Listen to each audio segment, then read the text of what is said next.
नमस्कार, सुप्रभात। सीधा सौदा के आज के इस बुधवार के एडिशन में आप सबका स्वागत है। 2 दिनों से मूड 2 दिनों से नहीं, मेरे ख्याल से अब तो पिछले हफ्ते से मूड बढ़िया है, और 2 दिनों से तो खास तौर पे जब से वो राज्यों के चुनावों का फैसला सामने आया, वो वर्डिक्ट सामने आया, उत्साह तो रुक ही नहीं रहा है बाजार का। 2 दिन अच्छे पावरफुल रैली, और उसके बाद आज भी इंडिकेशंस कि हम फिर से ग्लोब को आउट परफॉर्म करेंगे, क्योंकि ग्लोब के समीकरण तो ऐसे हैं कि मिले जुले कंसोलिडेशन टाइप दिखेंगे।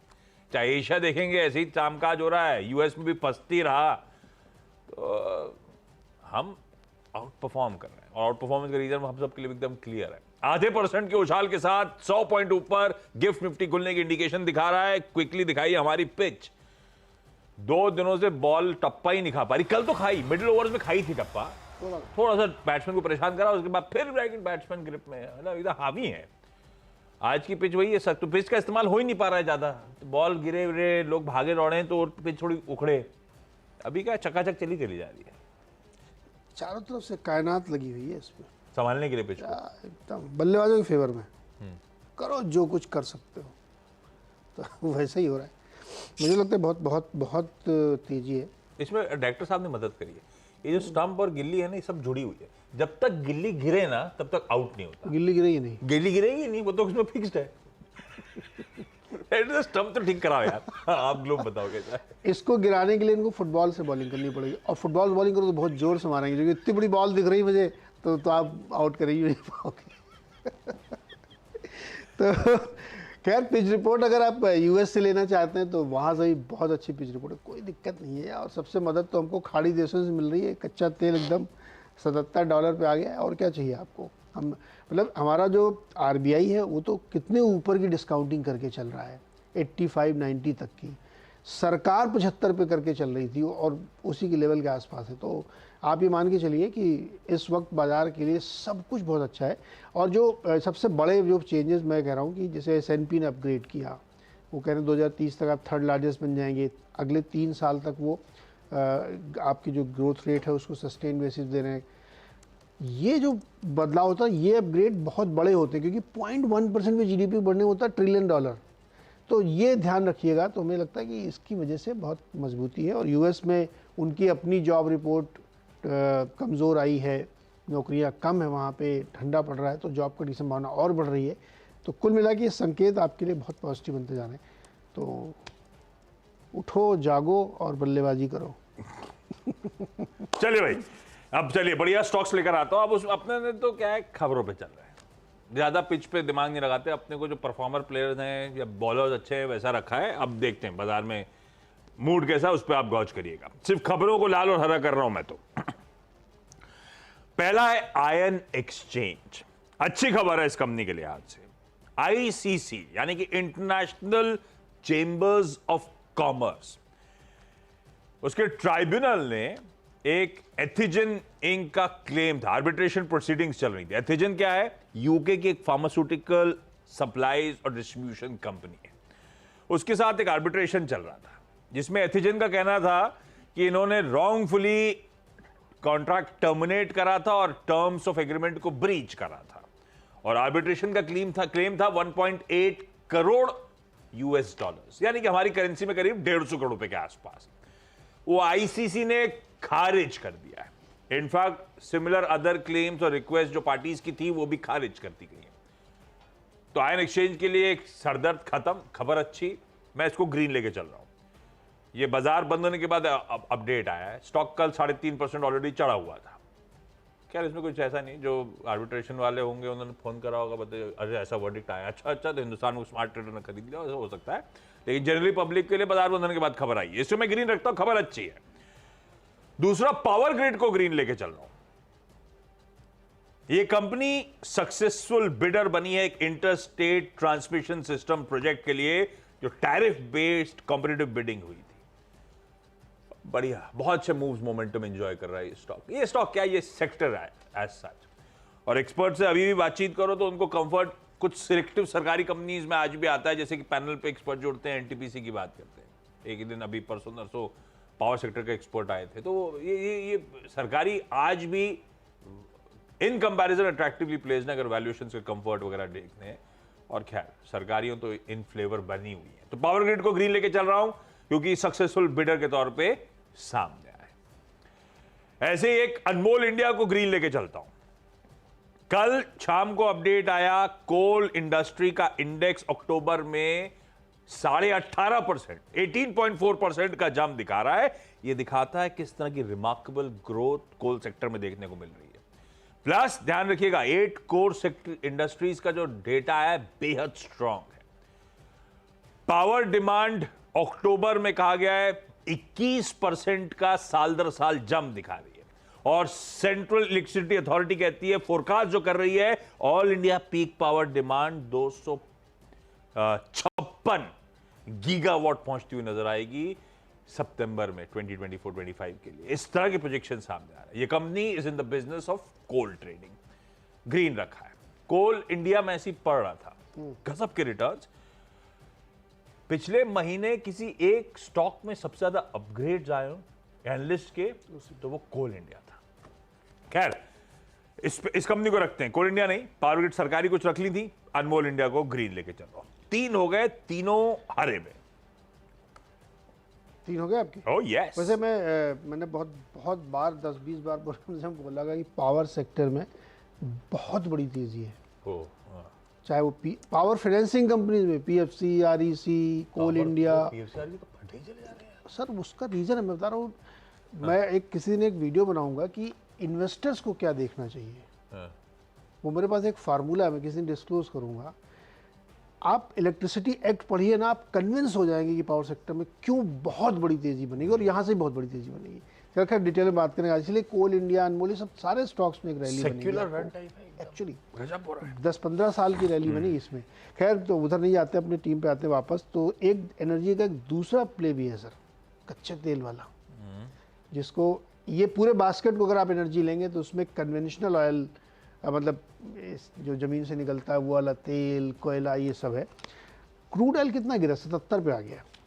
मैंने आपको बताया था कि वो झंझट हो गया, लड़ाई हो गई है, किसी को समझ में नहीं आ रहा कि जो प्रोडक्शन कट 9 लाख एडिशनल किया गया था होगा कि नहीं होगा। और जिनके कोटा में डाल दिया गया वो बेचारे गुस्सा हैं कि मैंने क्यों डाल दिया इसको, मैं क्यों कट करूँ, छोटी सी इकॉनमी हमारी। उसकी वजह से क्रूड नरम पड़ रहा है, और नरम पड़ रहा तो आईओसी, बीपीसी, एचपीसी, सब में आप एचपीसी में देखिए एक दिन में 9% तेजी। मैंने तो बहुत दिन बाद देखी थी कि एक स्टॉक में इतनी बड़ी तेज़ी बने। लेकिन आप आईओसी को देखिए 117-18 पे पहुँच रहा, रोज़ थोड़ा थोड़ा चलता है ये। क्रूड 5 महीने के लो पर है। और अब इसमें आज मैंने एचपीसी की बजाय चेन्नई पेट्रोलियम डाल दिया है। ये भी एक बहुत आउट परफॉर्मर स्टॉक है, जिसका एक भाई है MRPL, वो भी कभी कभी बहुत रफ्तार दिखाता है। तो आप इस पे फोकस करिए, क्योंकि हमारा जो कंजम्पशन बढ़ रहा है, अंडर रिकवरी इनकी लगातार कम हो रही, हो सकता है बढ़ाना पड़े, आप चिंता मत करो, ऐसे ही काम चल जाएगा इन लोगों का क्रूड की नरमी से ही। तो ये 3 स्टॉक ऑयल्स रिलेटेड हैं जिनको रखना चाहिए। एक और ज़्यादा लगू, वो भी इसी थीम पे, गैलेक्सी सर्फेक्टेंट्स। ये FMCG कंपनी जो साबुन सोडा बनाते हैं उनके लिए कच्चा माल प्रोवाइड करते हैं, और इनका जो ये है क्रूड डेरिवेटिव्स यूज़ करते हैं। तो इनके लिए बहुत फ़ायदे की खबर है कि जैसे जैसे क्रूड नरम पड़ता है। अभी ऑलरेडी 2800 पे पहुँच चुका है, लेकिन एनीवे मुझे लगता है ये चारों स्टॉक क्रूड प्ले है आज। क्रूड पे खेल लिया आपने। अपोलो हॉस्पिटल्स को लाल लेके चलता हूं। वो कल हाईलाइट, कल पता ही था सबको कि कैश फॉर किडनी स्कैम में नाम किसी यूके की डेली ने कह दिया पार्ट ऑफ किडनी रैकेट है ये। खैर वो एलिगेशंस के बाद अब हुआ क्या है, कल शाम को अपडेट आया कि national organ and tissue transplant organisation, NOTTO कहते हैं उसको, जो मिनिस्ट्री ऑफ हेल्थ और फैमिली वेलफेयर के अंडर आती है, उसने प्रोब ऑर्डर कर दिया है अपोलो हॉस्पिटल्स के कैश फॉर किडनी रैकेट के एलिगेशंस पे। फॉर द टाइम बीइंग शायद ये सबड्यूड रहा है स्टॉक। इसको मैं लाल लेके चलता हूँ।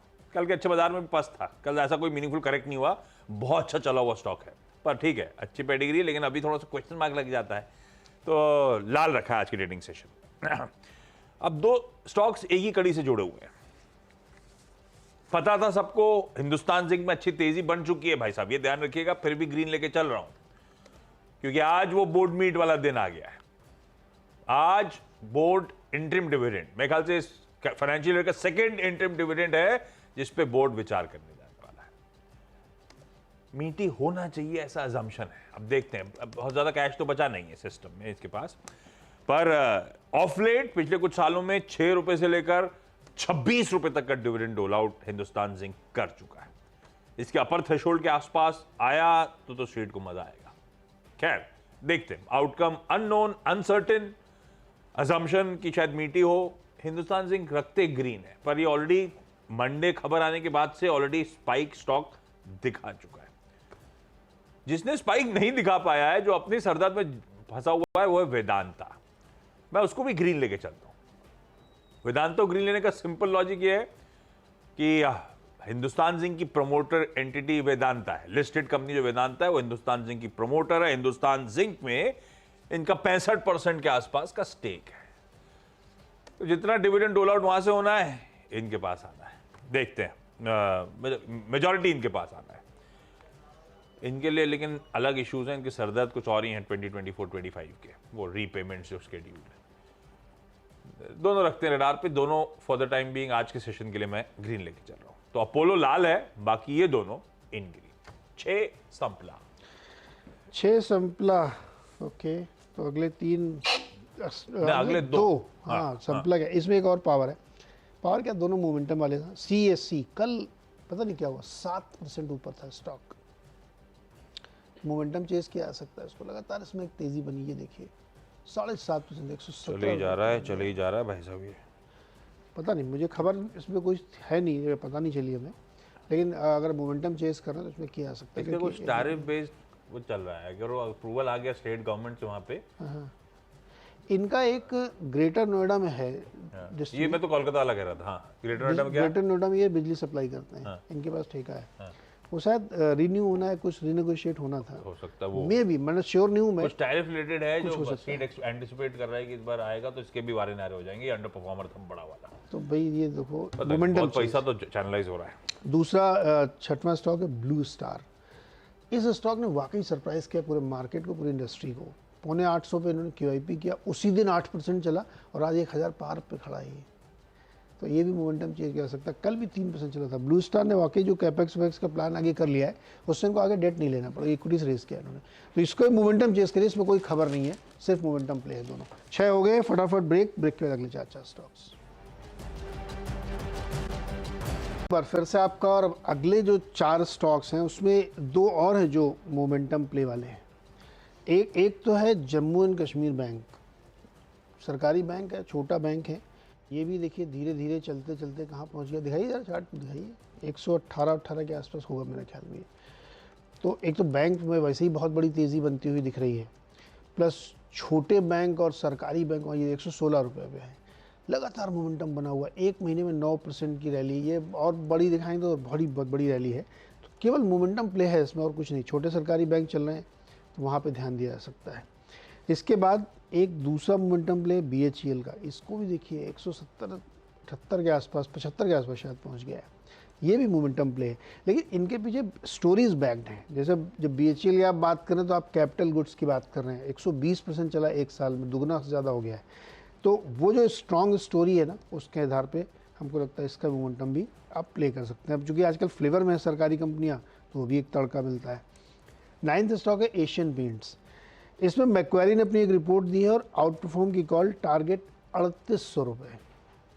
आज तो क्रूड भी नरम है, तो ये भी इनके लिए एक एडेड एडवांटेज बनता है। इन्होंने ये लिखा है मैक्वेरी ने कि जो मैनेजमेंट से मुलाकात हुई है, कॉन्फ्रेंस हुई, उसमें इन्होंने देखा कि बहुत फोकस्ड है मैनेजमेंट ग्रोथ को लेकर के, और मार्केट से बेटर ग्रोथ करके वो दिखाएंगे।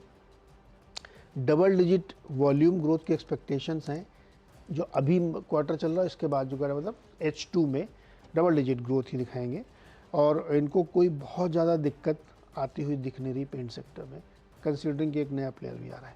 10वां स्टॉक है अंबुजा सीमेंट, इसको भी गिन रखें। इसमें एक जेफरीज की रिपोर्ट आई है, बाई कॉल है, टारगेट 540। मतलब टारगेट बहुत ऊपर नहीं है, 30-35 पे दिया, लेकिन जिस रफ्तार से रानी ग्रुप के स्टॉक चल रहे हैं उससे ये टारगेट तो 2-4 दिन में हमको लगता है सरपास कर जाएगा। उसके भी बहुत सारे इन्होंने रीज़न दिए हैं कि किस तरीके से हुआ। सांघी वाला कल हो ही गया था, तो वो भी इसमें मर्ज हो जाएगा। तो मुझे लगता है कि इसको भी ध्यान में रखना चाहिए। और वैसे भी उस ग्रुप को रडार पर रखिए। हम लोगों ने जिस दिन लौटे थे सोमवार को, तो खूब सारे स्टॉक बताए थे, तो उस दिन कम चले, कल ज़्यादा चले वो। और रात में देखिए मोमेंटम चेंज है यहाँ पे भी अंबुजा सीमेंट जेफरीज की रिपोर्ट पे। ओके, चलिए भाई, अब आखिरी के 4। पहले तो 2 लाल वाले बताता हूं। एक है बांसवाड़ा सिंटेक्स। कल लास्ट ट्रेड्स में प्रमोटर रविंद्र कुमार तोशनीवाल ने 4,20,000 प्लस शेयर्स बेच दिए। 139-140 के आसपास सेलिंग हुई है। स्टॉक कल दबाव में आ गया है, 4.5% कमजोर था। और तोशनीवाल साहब, मतलब रविंद्र कुमार तोशनीवाल साहब का लास्ट होल्डिंग पैटर्न में करीब 13% का कंपनी में स्टेक था। प्रमोटर्स का मतलब 56% है, 56 में 13 इनका था। लाल रखता हूं ये प्रमोटर सेलिंग। मेरे प्रमोटर सेलिंग वैसे भी अगर अभी बाजार का मूड ऐसा था कि प्रमोटर माल बेच रहे तो जो खरीद रहा है वो खरीद रहा है उसकी तारीफ करते चलो, और चलता गया स्टॉक लॉजिकली, लेकिन लाल होना चाहिए। अब देखिएगा आप दिन के दौरान कैसा होता है। ऐसे ही इथॉस लिमिटेड लाल में रखा है। प्रमोटर है प्रमोटर एंटिटी है महेन डिस्ट्रीब्यूशन लिमिटेड। 1,33,000 शेयर्स कल छोड़ दिए गए 1906 के भाव पे। जैसे बांसवाड़ा सिंटेक्स कल पिट रहा था, इथॉस भी कल पिट रहा था अपने अच्छे वॉल्यूम्स के साथ। ये जो महेन डिस्ट्रीब्यूशन है, इनके पास दरअसल कुल मिलाकर 9.5% के आसपास का हिस्सा है कुल प्रमोटर्स की 63-64% होल्डिंग में। दोनों जगह प्रमोटर्स की बड़ी बड़ी सेलिंग है। इसको मैंने लाल रखे हैं दोनों को। फिर लेकर आइए सांघी इंडस्ट्रीज को स्क्रीन पे। अदानी ग्रुप ने कल, मतलब बेसिकली अंबुजा सीमेंट्स ने, अदानी ग्रुप ओन्ड जो एंटिटी है, उन्होंने कंप्लीट एक्विजिशन कर लिया सांघी इंडस्ट्रीज का। कल 13 करोड़ 34 लाख शेयर्स खरीद लिए गए। अब ये अदानी ग्रुप का हिस्सा है, मुझे लगता है आज ये हरे में बढ़िया चमकेगा। और फाइनली स्नोमैन लॉजिस्टिक्स, ये एक बहुत बढ़िया लॉजिस्टिक कंपनी जिसको जो समय से पहले शायद आ गई थी, पूरे कोल्ड चेन बेस्ड लॉजिस्टिक्स था स्नोमैन। उसके बाद से फाइनेंशियल कभी मीनिंगफुली पिकअप हुए नहीं। ये कंपनी ऐसी फंसी रही, बेचने की तैयारी, नहीं बिका, सब कुछ हुआ इसकी हिस्ट्री में। लेकिन अब प्रमोटर एंटिटी जो है, इसकी प्रमोटर एक और लिस्टेड कंपनी है गेटवे डिस्ट्री पार्क्स, वो लगातार स्नोमैन लॉजिस्टिक्स में खरीदारी कर रही है। कल के ट्रेडिंग सेशन में 8.5 लाख शेयर्स और खरीदे गए हैं गेटवे डिस्ट्री पार्क्स द्वारा। पिछले 3 क्वार्टर से क्वार्टर ऑन क्वार्टर प्रमोटर्स का स्टेक बढ़े ही चले जा रहा है। मार्च में 40.25 था, जून में बढ़ के 42.25% पहुंच गया, सितंबर में 43% पे आ गया था, और ये प्रमोटर की बाइंग और शुरू हो गई। तो प्रमोटर इस तरह से बाइंग चल रही है। इसको मैंने ग्रीन रखा है। ये हो गए सारे लार्ज ट्रेड रिलेटेड स्टॉक्स जो मेंशन करें। इस नोट पर एक काम किया जाए, छोटा सा ब्रेक के उस पर लौटेंगे तो 10-10 की टीम्स का एक क्विक रैप अप।